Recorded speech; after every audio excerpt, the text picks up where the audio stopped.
5G Techritory. This is a phygital event, which means that we can see it all over the world on our platform, where you are really invited to ask questions in the comment box or take part in polls. For example, for this panel, next panel, we will have a poll. Please open it and see. So that's right next to the comments on the platform, and the poll asks this. What should be enforcing laws in, who should be enforcing laws in a virtual reality metaverse? The local government of a law-breaking user's country, if there is a fact. The local government where the platform is registered or hosted. The platform itself, or an international entity. So who should be enforcing laws in a virtual reality metaverse? That's poll next to the commentary box, next to the window where you are watching this online event. Actually, we have all the speakers here in front of us, and the panel is ready. And this panel will be about the things I mentioned already. So digital legislation. It's powered by the Ministry of Environmental Protection and Regional Development of Latvia. We'll be talking about challenges for lawmakers and regulators. You've seen so many times that people from technology come into, I don't know, Congress, committee, and then saying all sorts of things, and congressmen and women are watching them in despair, trying to understand what on earth are they talking about. So today we'll try to grasp that thing. So while the physical and digital worlds can be difficult to regulate, another challenge is looming on the horizon. That's metaverse. It's like we didn't have enough challenges already. So who owns assets in a mixed reality space? How should they be regulated, and who should do it? Roles of companies, society, governments, regulators, who? So please welcome, for this hard work of this panel, Deputy Head of IT Department of Ministry of Education and Science, Ilona Platonova. Thank you, Valdis. Thank you. And today I have an amazing panel with very diverse representatives, and I would be happy if you would start, and we'll start with Lena, to introduce yourself and present what type of organization you are presenting yourself. So, Lena, please. Good afternoon. I am Director of Digital Accelerator of Latvia, and I'm very honored to be here and to participate in this kind of discussion with some good experts. Hello, my name is Gatis Olzos, Deputy State Secretary of Digital Transformation from the Ministry of Environmental Protection and Regional Development, but the ministry is responsible for the horizontal digital policy in Latvia. And I'm Steve Unger. I'm the chair of an organization called Cambridge Wireless, which is a network of several hundred companies linked to the Cambridge Technology Cluster. We started out as Cambridge 3G 20 years ago as basically a test bed for mobile data applications. We're now on 5G, thinking about 6G, whatever that is. I should also say I have a background as a regulator. I spent many years on the board of Ofcom, the UK regulator. And as part of that role, I represented the UK in BEREC, the EU body responsible for bringing together different regulators, which is based in Riga. So it's great to be back. And I'm Dilemma Maraitis. I'm doing government affairs work for Microsoft, covering Greece, Cyprus, Malta, the Baltics, and Ukraine. Actually, this is the first time that I'm visiting Riga.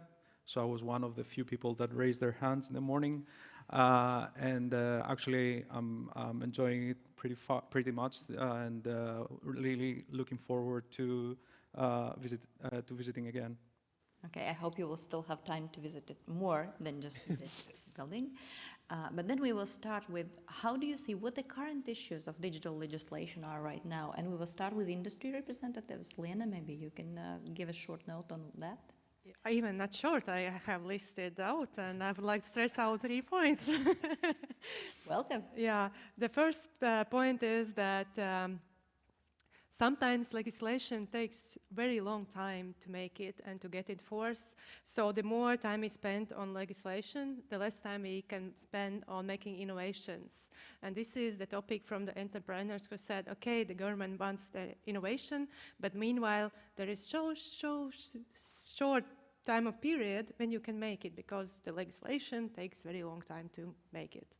The other one, the second thing is that the regulation sometimes tries to regulate very specific technologies. Like there was example of self-driving cars when in legislation was put inside the normative point that it should use Wi-Fi technology. Meanwhile, technologies goes forward and there is no Wi-Fi inside the self-driving cars, there are different technologies.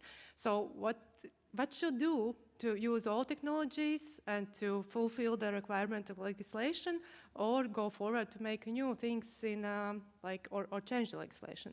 And the last one is the legislation exists and sometimes it's really okay, but the thing is when you get to implementation, because there was also examples when you need so much permits, you need some certification, who is responsible about what, that this bureaucracy, how to use these innovations in the real life, it's so big that you stop the willingness even to try. And this is very important when, okay, you can test in safe environment, but meanwhile, the innovations became alive when you try to test it also in a real life. And we should cooperate to each other to make this bureaucracy less, so entrepreneurs are willing to use it more. So they feel that the institutions are open to cooperate. Telemakos, does Microsoft see it in the same way? Well, more or less. I mean, let me first say that we now see a huge wave of regulation coming, especially from the European Union. And to a certain extent, this is understandable. I mean, we've been through COVID, the COVID crisis, and now the energy crisis. And all these challenges have been actually reasons for technology to proliferate. And with this proliferation of technology, European institutions, regulators all over the world are trying to understand how they can regulate and how they can protect their citizens. And just to be clear, we as Microsoft, we are all in when it comes to regulation. I mean, we think that it is a positive thing. We think, and we are actually actively engaged on a member state level, on a European level, transparently with the regulators to shape together meaningful rules for everyone. Now, the issue is that what we see sometimes is this aspect of over-regulation or even of overlapping regulation. This can cause, let's say, some problem on the innovation ecosystem, on small, medium enterprises, etc. And what we think about that is that when it comes to regulation, harmonization, and the following of international standards that are already there is most beneficial. We need to avoid any kind of fragmentation of regulation and give the opportunity to everyone to contribute to the economy and to innovation. So Steve, what do you think? What are the missing parts in the legislation right now? We talk all the time 5G and applications, but we're still missing something in order to really benefit from it? Let me give two answers. Firstly, I think often regulation isn't the answer. I am a regulator by background, but sometimes the art of regulation is knowing to get out of the way, not to regulate. And I think in Europe, and I include the UK in Europe, we do have a tendency to regulate too much sometimes, so I echo those comments. There are times when it is necessary though, when there is a real market failure, real evidence of harm, and in those cases it is important to regulate, do so effectively. The example I would give relating to 5G, it's not even 5G, it's mobile. When I was a regulator, the main complaint we used to get from consumers, rather than technologists, was poor mobile coverage. So interventions to improve mobile coverage in rural areas, that was what people actually wanted. That was important for individual consumers, but it was also important for new applications. So if I give just one example, the example of telemedicine, if you want to release someone from hospital care and give them a sensor so you can monitor how healthy they are, what matters is coverage. Latency doesn't matter, but coverage does. You have to be absolutely sure that that sensor will keep working. So for me, coverage, that is a market failure, and that is an area where governments and regulators should legitimately get involved. And what is the government's role in the digital legislation? Gatis, how do you see that from your side? I believe that each state and also the government strives for more innovation like environment-friendly, innovation-friendly environment. But on this aspect, I think the government is one who is like on a balancing rope between more innovation and so kind of environment that drives innovation. On the other side, securing the citizens' rights and human rights, or whether rights for autonomy and such thing. And so there needs to be this balance. But I think the government's main role is to be and create environment that is enabling innovation in a way. And I think that there could be, from the life cycle perspective, we could look in which kind of periods, what kind of approach should be taken by government. For example, before innovation phase, we have to create a legal environment to enable such. For example, as a 5G regulation or 5G enabling this how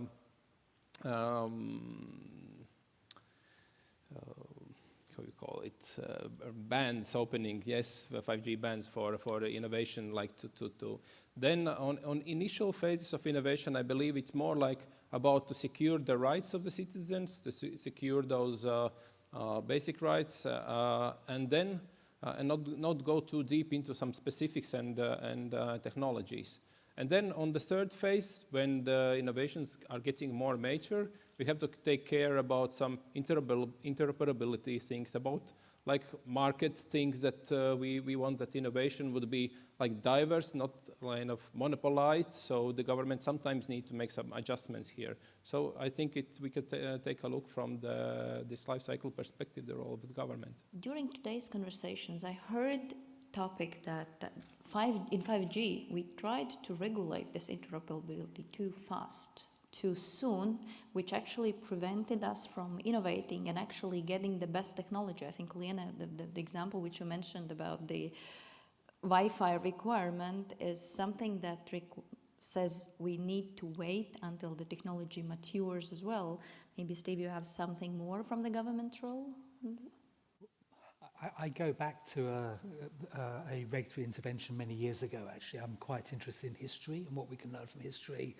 And in, I think, 1968, there was a competition case, Carterphone. It was an intervention by the Federal Communications Commission. And the position they were in was that AT&T, the incumbent operator, didn't allow anybody else to attach a telephone to their network. The AT&T used to argue that any type of device might harm the network because of uncontrolled voltages, but it was nonsense. It was just competition, really, trying to prevent competition. The FCC intervened to say that unless there is clear evidence of harm, you should stay out. You should not prohibit things unless there's clear evidence of harm. What it said was that established an interoperability standards to allow devices to connect to a network. And it said those standards were necessary, but they were also sufficient. Having done that, there was no need to do more. And for me, that intervention was really key. It started a wave of liberalization. It led to all sorts of devices, including, for example, data modems being attached to networks. So I think that tells you sometimes the art is knowing what not to do. What's the minimal degree of regulation that's required to then allow the market to work? And so they were focusing on risks, right? They were looking at risks. They were their argument was that you could manage risks by allowing devices to interconnect, but with appropriate protections, but that was all you needed.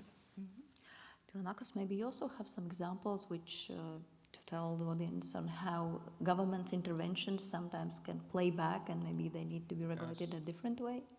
Certainly, and actually I would like to tap on your comment about finding this minimum aspect of risk in order to regulate. And we see that with the recent AI Act that European Union has introduced. I was reading, and let me give you a very tangible example, because I think when we give like examples from real life, people can understand and relate better. Actually, Microsoft has been engaged with the Latvian government, with the Latvian presidency, to develop an AI project on healthcare. And we're using AI and algorithms together with Riga University Hospital to forecast, to predict, actually not forecast, predict cases of gastric cancer.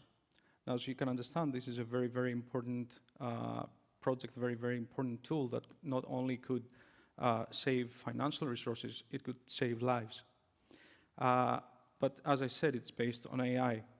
I was reading a report by Digital Europe, and there's some analysis, there are some studies that say that if the AI Act is adopted the way it is right now, for each small medium enterprise, the cost of compliance to the AI Act would be close to $300,000.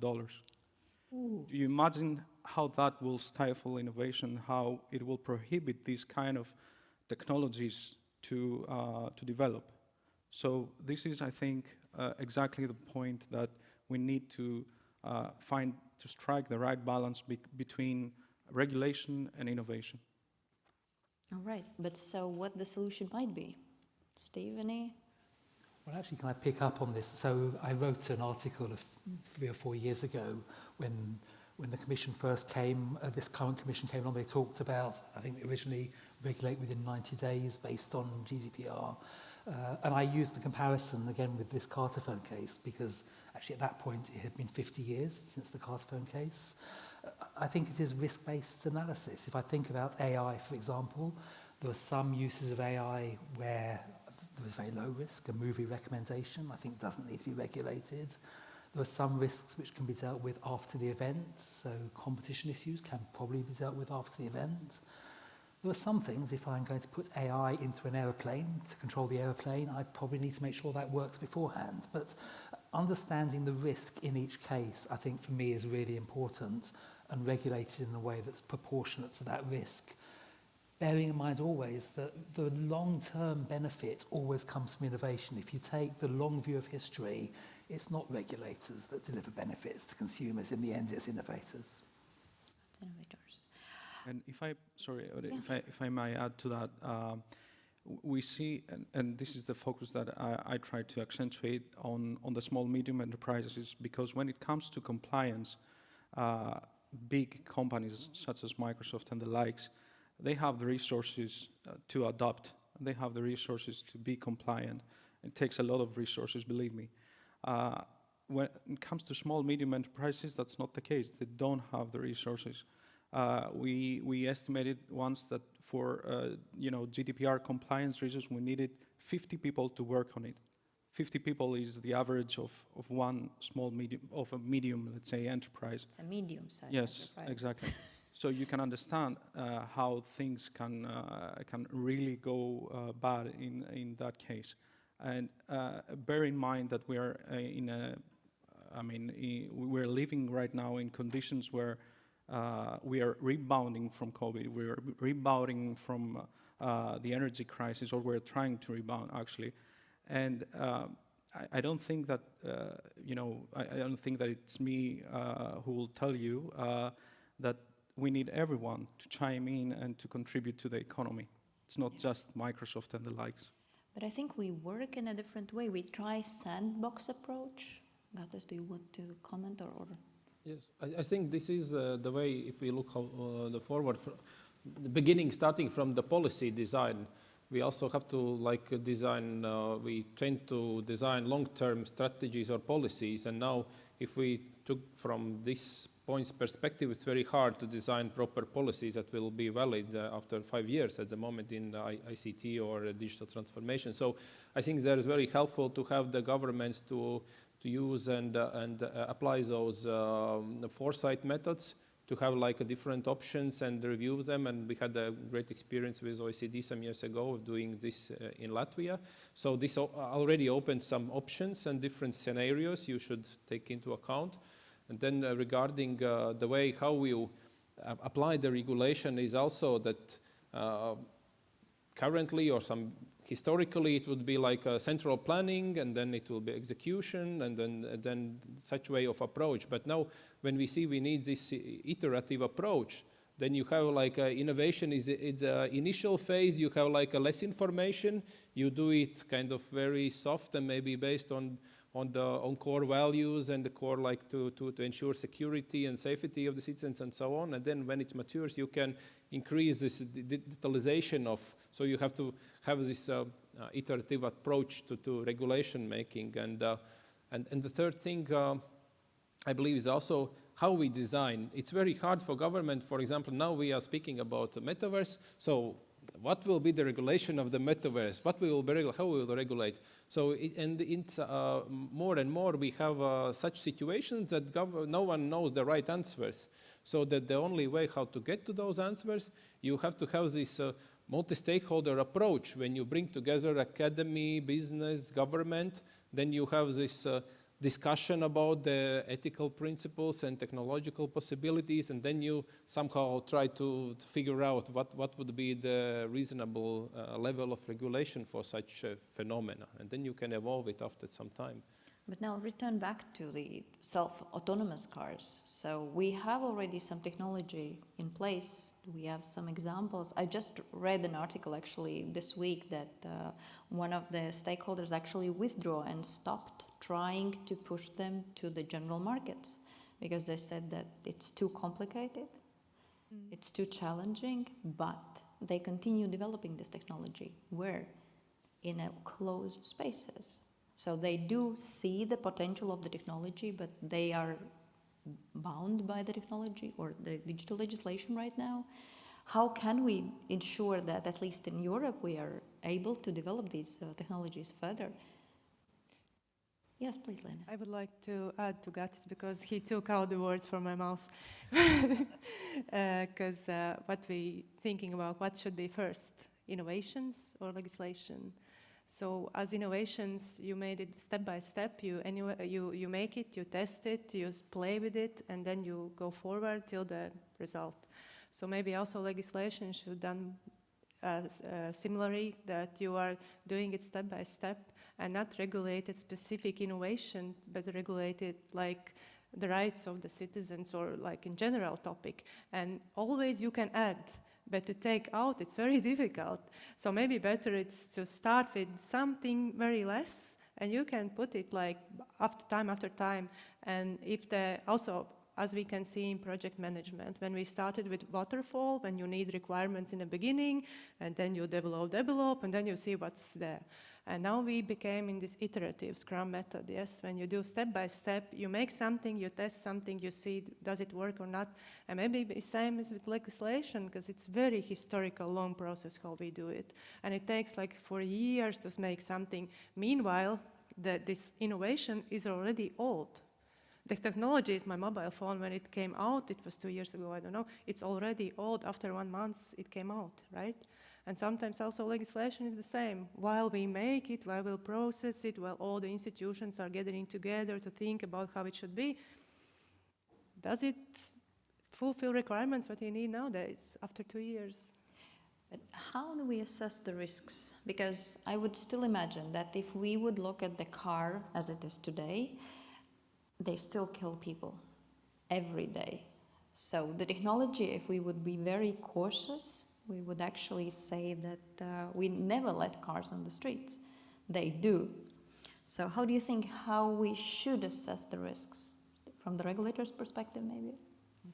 It's a really interesting question. And well, first, I think you need to distinguish between use cases. So autonomous vehicles on motorways are probably quite safe, controlled environment.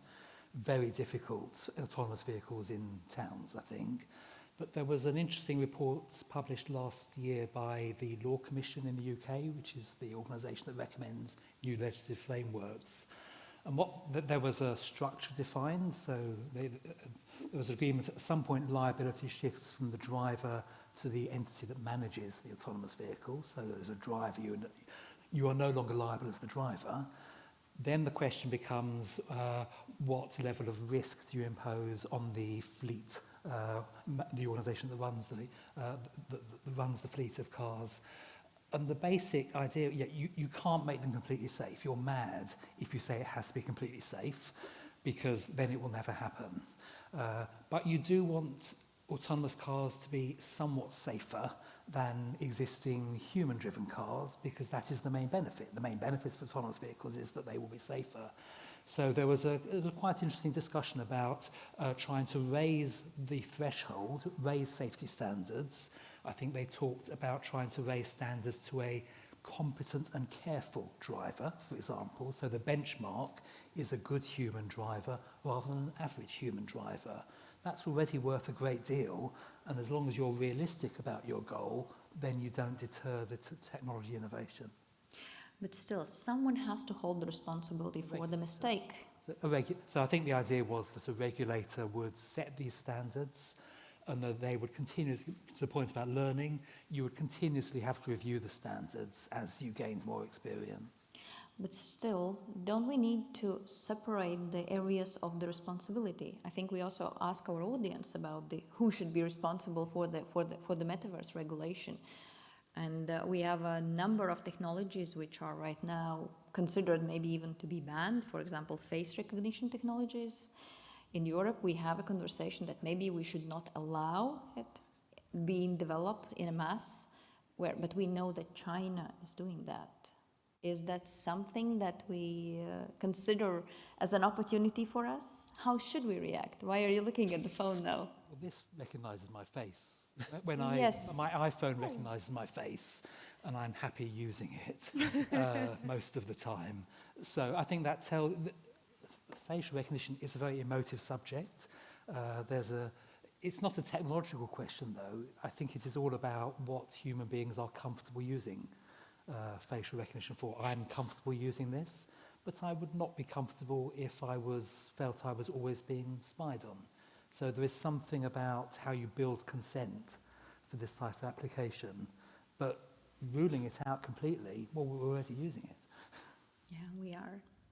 If I can comment one thing, and totally agree, of course, with what Stephen already mentioned, just would like to add on top that it's not just the regulator or just the government that can be held responsible for making sure that these products are safe and protect the individuals that use them.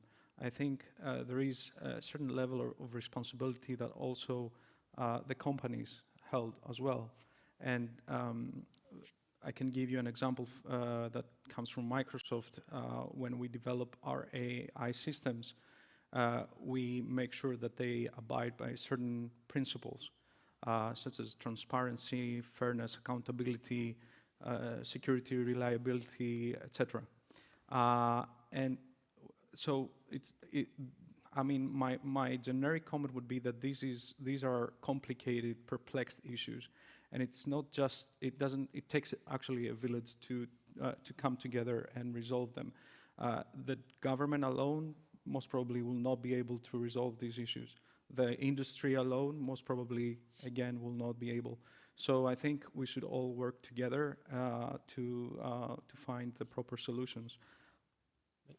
Yeah, I think that there is one layer is this like essential things or physical things, but then there is also this cultural layer that is very dependent on the culture you live in, on what you will see as appropriate or inappropriate. And for example, I know we speak about electronic voting in Parliament.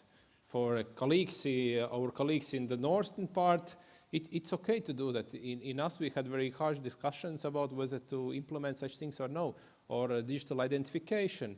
for us Latvians or Nordic part of the Europe, it's okay to have unique identification number and that government takes care of all your stuff across the sectors. But in other part of Europe, you better don't provide such opportunity to have unique identification number. And also, I think that now we're speaking about the levels of autonomy. What kind of level of autonomy you would feel kind of convenient, whether you want more involvement of the human in the process or yourself, or you would let, okay, all the systems, let's do the work automatically. And so this kind of digital ethics aspects, they are very cultural. And also this one part of how we can make this, there are no universal kind of answers also to those questions. But when we come to the digital world, we are in one single ecosystem actually. So how do we sort it out there? Anyone? Only difficult maybe questions? This Web3 approach is like more on community organized approach. So different communities can organize themselves according to different rules. Maybe this is an answer to the next. So you don't need to be organized around the physical states, but according some other values you maybe value. I know that there was one example which I definitely wanted Microsoft to share, and that was about the data security, which you have an experience in Ukraine. Yes. Because I think it was very relevant to the regulation which we are discussing all the time, and maybe you can just give this. Right. Well, actually, this goes back to what we said about digital legislation overall, how we can strike a balance and what is helpful and what not, actually. And as I said, in my role, I cover also Ukraine. And before the war broke out, Ukraine had very strict localization laws when it comes to data hosting. All data had to be placed on Ukrainian ground. No data no government data, just to be clear. I'm not talking about private companies, but no government data could be hosted outside Ukraine. And these, when the war broke out, these posed a very serious problem that almost hindered the operational continuity of the government. Because probably you already know that the first strikes Russian missiles did was against data centers to eliminate, I would say, the operational continuity of the Ukrainian government. And so what the Ukrainian government did, and the competent Ministry of Digital Transformation, Mr. Fedorov, with whom I had the chance to talk at the time, was to actually change the whole legislative framework in order to help their country to develop and be able to continue to operate outside Ukraine, but at the same time in regards to the needs of its citizens. And we're talking about citizens that are, both in Ukraine and outside of Ukraine. And why I wanted to have this example, because we are living in the change of the climate times, and we never know which place will be struck. The floods in Germany, which took place this past summer, was completely unexpected. So the question is, how do we think of this global world in a secure way, but still make sure that we are ready for the unexpected events? Because the technology, sustainability of the technology in this digital world is so much important. So I wanted to have this also for our audience to hear these examples. But there's one more topic which we still have another 5 minutes to discuss, because in the metaverse, there is also an aspect of the security of the children. Perhaps before going to the next topic, just one small word on the sustainability aspect. I think we need also to understand that technology, and this is something that also our CEO is saying, Satya Nadella, and our President Brad Smith, that technology allows organizations and people alike to do more with less. And in the environment that we're living with all these challenges, being able to do that, to do more to achieve growth with less resources is absolutely vital.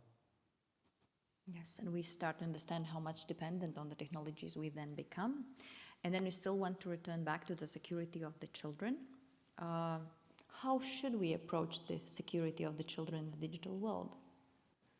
So I think the metaverse is an interesting new challenge for us, and particularly for regulators, because I think there are two stories, really. One is that I think we have a set of norms for what is acceptable for children. We don't expect our children to be subject to abuse. We don't expect them to be exposed to inappropriate content and so on. So there are norms that are already established for the way we treat children. And even though I don't know what the metaverse is, I think I know enough to know that I don't want my children to be exposed to those types of harms when they use the metaverse. And I am prepared to start setting out those principles in terms of regulation already. The other side, though, of metaverse is on debates about, for example, interoperability, where I have no clue how interoperability will work for the metaverse. And the art for regulators there is to wait. So I think the trick is, on the one hand, you wait to understand how interoperability works. But for child protection, I think you have to go early because you cannot afford to get that wrong. Any else comment? Yes, please, Lynn. Yeah, I would like to add that if our topic of discussion is digital legislation, and sometimes maybe it's less legislation, then we come back to responsibility. Who is responsible about safety of kids and children? And sometimes it's get to the someone who makes all these things because the VR glasses it's their fault, yes, that kids are going in viral. But I think this is the responsibility of adults, of parents, and we can say, we can put this responsibility to whom I want to guard this, or to you, or to you. Everyone else is guilty, but I think we should return to individual responsibility when it's related to kids. So we as an adults, we have a responsibility, even if it's not my kid. But if I see the dangerous, I think we come back to who is responsible about. Everything you can put in legislation, but it doesn't work. Yeah. No, I think that this is one thing where we should refer back to the real world. In real world, we as parents are not allowed to leave our children unattended until age of 7, in Latvia at least. I know that in UK it's age of 12. Same. You can get actually a court case if you leave your child unattended. How come we think that they can be left in the digital world unattended? But I think that this is probably the last moment when we speak about the topic. We may maybe finish up with having a 30-second quote about what would you take from this conversation back to your daily life. Have we had something that stuck your mind? And maybe we can start with Lena. Oh my God, so unexpected. Then maybe someone else wants to. No, I can share. Yeah, it's always good to remember like this very popular quote, yes, what is first, chicken or egg? And think the same about this digital legislation, that sometimes we don't need to make legislation first. Sometimes we need to just play in the sandbox to understand what the technology works. And maybe the solution is that we don't need the legislation, it's already there.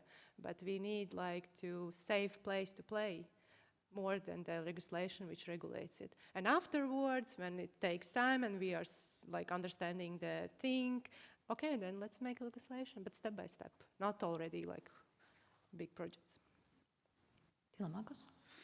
Well, I would say that we are at a point in time where we don't have, let's say, the luxury to get rid of technology, to say that we will stop use technology, that we can live better without technology. So what we have to do is find a way to strike this balance, as we said numerous times, I think, here in the panel, between the use of technology and at the same time regulate it in a way that it is safe and that it runs on trust. It is actually one of the quotes that we use a lot in Microsoft, that technology, Microsoft runs on trust. And the last thing is that, and this is why I'm saying we don't have the luxury, let's say, to develop without the use of technology, is because we need to think of our world as a place where resources are becoming scarce and scarce. And Microsoft, for example, we managed to grow about 20% last year. At the same time, our costs, our overall operational costs were down 17%. And that was with the smart use of technology. Got this? Anything? Yes, I've just this approach that we've. I very liked the Stephen mentioned this approach of minimal viable product and also minimal viable regulation, and the iterative approach. So we could have a courage also in government to have such an approach, iterative, use sandboxes as a way how to iterate on that. And Steve, your last quote? So very quickly, since retiring as a regulator, I've been writing a book about 200 years of regulation in telecommunications through many waves of disruptive innovation.